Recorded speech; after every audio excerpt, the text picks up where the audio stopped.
सिया राम मैं सब जग जानी, करऊं प्रणाम जोर जुग पानी। मित्रों, आज हम लोग मिथुन लग्न के लिए शुभ और अशुभ ग्रहों के बारे में समझने का प्रयास करेंगे कि मिथुन लग्न के लिए कौन से ग्रह कारक हैं और कौन से अकारक ग्रह हैं। सबसे पहले लग्न का स्वामी जो है मिथुन लग्न का वो बुध है और वो लग्न और चतुर्थ भाव का स्वामी हो जाता है। तो चतुर्थ भाव केंद्र स्थान का स्वामी अगर शुभ ग्रह है तो अपनी शुभता का परित्याग कर देता है। तो पर उसकी जो लग्न जो है वो केंद्र और त्रिकोण दोनों है, इस कारण वो अंतोगत्वा शुभ फल ही देगा। बुध जो है सबसे शुभ ग्रह है मिथुन लग्न के लिए, लग्न का स्वामी हो के हेल्थ से लेकर हर चीज़ के लिए लग्नेश जो है वो शुभ ही है। दूसरा भाव जो कहते हैं समभाव है वो, लेकिन चंद्रमा की दूसरी राशि होती नहीं। अगर वो चंद्रमा और सूर्य को छोड़ के बाद बाकी दूसरे जो भी ग्रह हैं उनकी अगर कोई राशि दूसरे भाव में होती तो उसका फल न देके दूसरे भाव के अनुसार उसके फल का निर्धारण किया जाता। लेकिन चंद्रमा और सूर्य की केवल एक ही राशि होती है। तो अब चंद्रमा से ही अगर चंद्रमा बलवान होगा तो धन जो है या दूसरा घर जो है 2, 6 और जो 10 है ना, ये वो हमारे प्रोफेशन का ये जो स्थान है, ये त्रिकोण जो है दूसरा, छठा और 10वां जो प्रोफेशन का है। छठा नौकरी वगैरह से, 10वां प्रोफेशन का, दूसरा धन स्थान है। तो ये जो है सिंहासन प्राप्ति के लिए, पद प्राप्ति के लिए भी दूसरे को देखते हैं। ये मजबूत होगा तो ये सारी चीज़ों के लिए बेटर कंडीशन बना देता है। और तीसरा घर का स्वामी त्रिसडाय है, सूर्य तीसरे घर का स्वामी है। तो सूर्य जो है वो अशुभ ही होता है। अगर दूसरे का एक बात करें, अगर चंद्रमा मजबूत है तो अच्छे फल देगा, और चंद्रमा अगर कमजोर हो गया या फिर पापी प्रभाव में, जैसे चंद्रमा छठे घर में आ जाए और नीच का हो जाए तो ये अच्छी स्थिति नहीं है स्वास्थ्य के लिए। जो है स्पेशली जल से खतरा रहता है। आजकल तो कौन नदी में डूबता है, बाथरूम में भी हाथ पांव तो टूट जाते हैं लोगों के, गिर वगैरह के। और अगर ये गंडमूल की भी इसी में राशि पड़ती है, अगर आखिरी राशि आखिरी जो इसके यहाँ जो बुध का जो नक्षत्र है उसके आखिरी चरण में अगर होगा वो 26 डिग्री 40 मिनट से लेकर 30 डिग्री तक, तो गंडमूल में पड़ जाएगा। तो गंडमूल में भी है और जल तत्व राशि में है, जल तत्व का स्वामी, तो ये ठीक नहीं है। ऊपर से बालारिष्ट भी पड़ जाएगा और गंडमूल भी पड़ गया तो ये खतरनाक है। अगर मिथुन लग्न के लिए चंद्रमा नीच का हो जा रहा है और गंडमूल में भी पड़ जा रहा है तो ये अच्छी स्थिति नहीं है। छठे का चंद्रमा को वैसे भी आयु के लिए अच्छा नहीं मानते। दूसरी चीज़, अगर बृहस्पति मजबूत है, लग्न को देख रहा है वगैरह, तो फिर दूसरी बात है। लेकिन मैं भी समझाने के लिए बता रहा हूँ कि ये मार्केश हो जाता है। दूसरा घर मार्केश है, अगर वो पापी प्रभाव में है तो बुरे असर कर देगा। तीसरा का स्वामी सूर्य जो है वो त्रिसडाय का स्वामी हो जाता है, तो पापी असर रखता है कि उसका कमजोर हो जाना ज़्यादा अच्छा है, विपरीत राजयोग क्रिएट कर सकता है सूर्य का जो है। अगर वो अभी बुध में समझाएंगे कि कर्क लगन में समझाऊंगा कि किस तरीके से तीसरे और 12वें का स्वामी अगर पंचम में भी आ जाता है तो शुभ फल देता है अपनी स्थिति से खराब स्थिति में, और अगर नुकसानदायक ग्रह उसको देख रहे हों तो ज़्यादा विपरीत राजयोग का निर्माण कर देता है। तो सूर्य जो है पापी ग्रह का स्वामी, ये जो है पुरुषार्थ ये सब ज़्यादा करवा देते हैं, मेहनत ज़्यादा करवा देते हैं।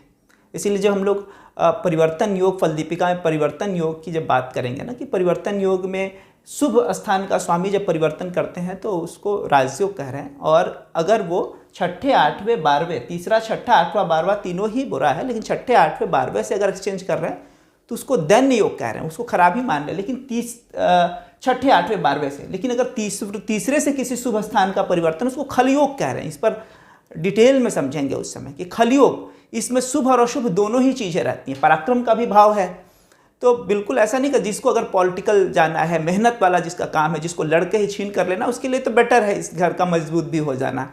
लेकिन सामान्य लोगों के लिए बड़ा ही संघर्ष वाला बना देता है। इसके बाद जो है बुद्धि की तो बात हम लोगों ने कर ली। शुक्र जो है वो पंचम भाव, त्रिकोण स्थान और द्वादश स्थान, 12वां घर, दोनों का स्वामी है। तो दूसरा और द्वादश जो सम है तो इस दूसरी राशि का फल करेगा।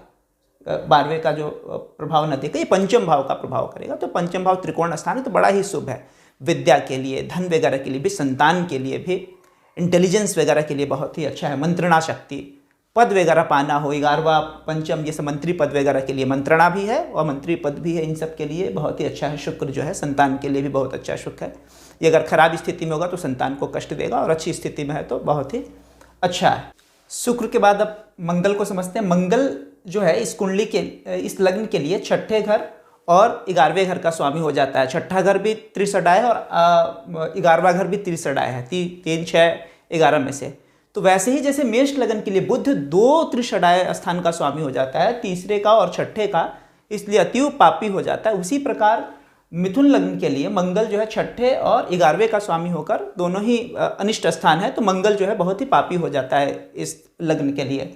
और बुध की तुलना में ज़्यादा मेष लग्न के लिए बुध जितना अनिष्टकारी नहीं, उससे ज़्यादा ये हो जाता है, क्योंकि छठा घर जो है बीमारी का, लड़ाई झगड़ा विवाद परेशानी का है, और ये चोट का है, एक्सीडेंट का है। और छठे का तो हो ही जाता है, छठे से छठा जो है 11वां उसका भी हो जाता है। जैसे संतान के लिए 5वां को देखते हैं, 5वें से 5वां को भी संतान के लिए देखते हैं, तो उसी प्रकार शत्रु के लिए, रोग के लिए, चोट के लिए छठे को देखेंगे। और छठे से छठा जो है जो 11वां, 2 छठत्व का प्रभाव जो है मंगल के ऊपर है। तो चोट, एक्सीडेंट, अगर मंगल पापी प्रभाव में हो, नीच का हो जाए मारक स्थान में, तो ये चोट, एक्सीडेंट, इन सब चीज़ों के लिए बहुत ही घातक हो जाता है। इवन अगर यहाँ उच्च का भी होता है तो भी कष्टप्रद हो जाता है, आयु वगैरह, एक्सीडेंट वगैरह के लिए।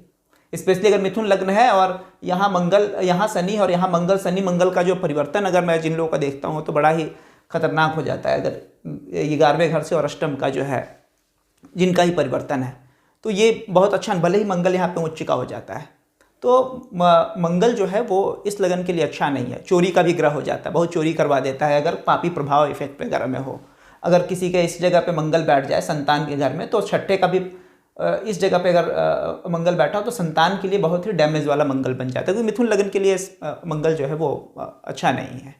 इसके बाद गुरु जो है सप्तम भाव और 10वें भाव दोनों का स्वामी हो जाता है। तो दोनों ही केंद्र स्थान है, और केंद्र स्थान का स्वामी कहते हैं शुभत्व का परित्याग कर देता है, तो दोनों ही केंद्र स्थान के कारण, और ऊपर सप्तम भाव मारक भी है, तो केंद्राधिपति दोष गुरु को लग जाता है।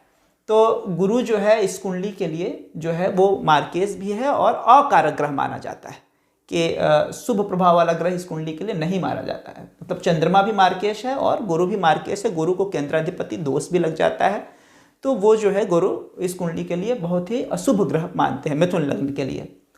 शनि जो है वो अष्टम भाव का और नवम भाव का स्वामी हो जाता है। चूंकि नवम भाग्य का भाव है, उसकी मूल त्रिकोण राशि नवम में है, तो नवम का ही ज़्यादा वो प्रभाव रखेगा, लेकिन अष्टम भाव का भी वो जो है उसके भीतर वो प्रभाव है। इस कारण अगर हम तौले, तो वैसे तौलना तो नहीं चाहिए, लेकिन अगर तौले तो 40% असर वो अष्टम का रखेगा ही, 60% ही भले ही नवम का रखे। इसलिए बड़ा ही अप्स डाउन देखा गया है मिथुन लग्न वालों के लिए। अगर शनि एविल इफेक्ट में हो या नॉर्मल भी जीवन में ऊंचाई आती है, फिर डाउनफॉल आ जाता है। मुरारजी देसाई जिंदगी भर संघर्ष किए, उनके तो राजयोग भी अष्टम में बने पड़े हुए थे। तो 4 ग्रह बैठे हुए, शायद मिथुन लग्नी और 4 ग्रह बैठे हुए हैं, तो इतनी मुश्किल से बुढ़ापे में प्रधानमंत्री बने, और भी कुछ समय बिल्कुल हमेशा के लिए खत्म हो गया और वो पराभाव आ गया उनके लाइफ में। तो ये अष्टम और नवम का स्वामी होने की वजह से शनि मित्र होते हुए, त्रिकोण स्थान के स्वामी आपस में मित्र होते हैं, मित्र होने के बावजूद भी वो यारी शनि नहीं निभाता जो यारी बुध निभाता है। ये एक बहुत बड़ी विडंबना है कि शनि के लग्न के लिए बुध जितना शुभ हो जाता है, दोनों मकर और कुंभ के लिए बुध और शुक्र शुभ होते हैं, वैसे बुध के लग्न के लिए शनि मिथुन के लिए भी, आगे हम देखेंगे कन्या के लिए भी सेम स्थिति है, कि वो शनि जो है ना वो त्रिकोण के स्वामी के साथ भी वो अनिष्ट स्थान का स्वामी हो जाता है। इसमें अष्टम का स्वामी हो जाता है और कन्या में जो है पंचम और छठे का स्वामी हो जाता है। वहाँ तो मूल त्रिकोण भी छठे में चली जाती है। बुध की दोनों लग्नों के लिए शनि शुभ प्रभाव पूरी तरीके से शुभ प्रभाव नहीं रखता, कुछ शुभ रखता है, कुछ अशुभ प्रभाव भी रखता है, अप्स डाउन देता है, दुख का भी कारण बन जाता है। अभी तो मैंने कोरोना में शनि के प्रभाव वाले मिथुन वाले सारे मित्रों को ज़्यादा कष्ट में देखा, और लाइफ थ्रेट कुछ लोगों के लिए हो गई। एक कुछ मित्र जो मेरे जान पहचान के गुजरे, उसमें ज़्यादातर मिथुन वाले थे, और शनि के प्रभाव वाले जो थे वो उनका ज़्यादा उनके साथ ही दुखद घटना घटी कोरोना में।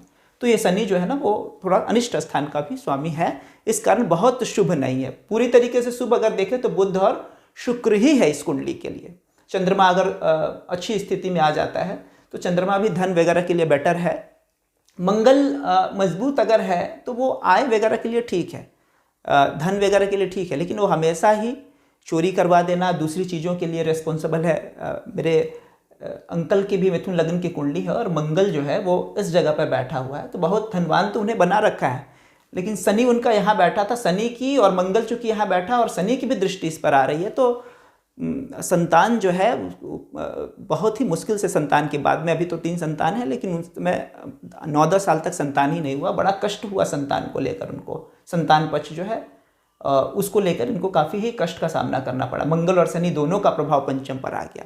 इसी मंगल शनि का प्रभाव जहाँ भी आ जाएगा मिथुन और कन्या दोनों के लिए, उस हाउस को वो डैमेज करने लग जाता है, क्योंकि एक छठे का स्वामी हो जाता है और एक अष्टम का। मिथुन लग्न के लिए मंगल छठे का स्वामी है और शनि अष्टम का, और कन्या में ठीक उल्टा कि छठे घर का स्वामी शनि हो जाता है और अष्टम का जो है मंगल हो जाता है। इन दोनों का मिश्रित प्रभाव अगर कहीं होने लगे तो उसको वो डैमेज करने लग जाता है। तो धन के लिए भले ही मंगल अच्छा, चाचा बहुत ही धनवान है, लेकिन वो जो है संतान के लिए बेटर नहीं है। दोनों का प्रभाव जहाँ पे हो जाएगा शनि मंगल का, उस चीज़ को लेकर वो कन्या लग्न के अगर लग्न में बैठ गया तो भैया दिक्कत है, फिर हेल्थ के लिए तो प्रॉब्लम है। कन्या लगन के अगर लग्न में शनि मंगल दोनों बैठ गए हैं तो हमेशा ना हो, लेकिन अगर दशा जब आ जाएगी तो उसके बाद तो फिर शुरू हो जाएगी लगातार बीमारी, क्रॉनिक डिजीज, लंबी बीमारियाँ ठीक ही नहीं होंगी जल्दी से ही। तो हमने मिथुन को समझ लिया, फिर अगली कुंडली में हम लोग कर्क लगन को समझने का प्रयास करेंगे। तब तक के लिए कृष्णम वंदे जगत गुरुम।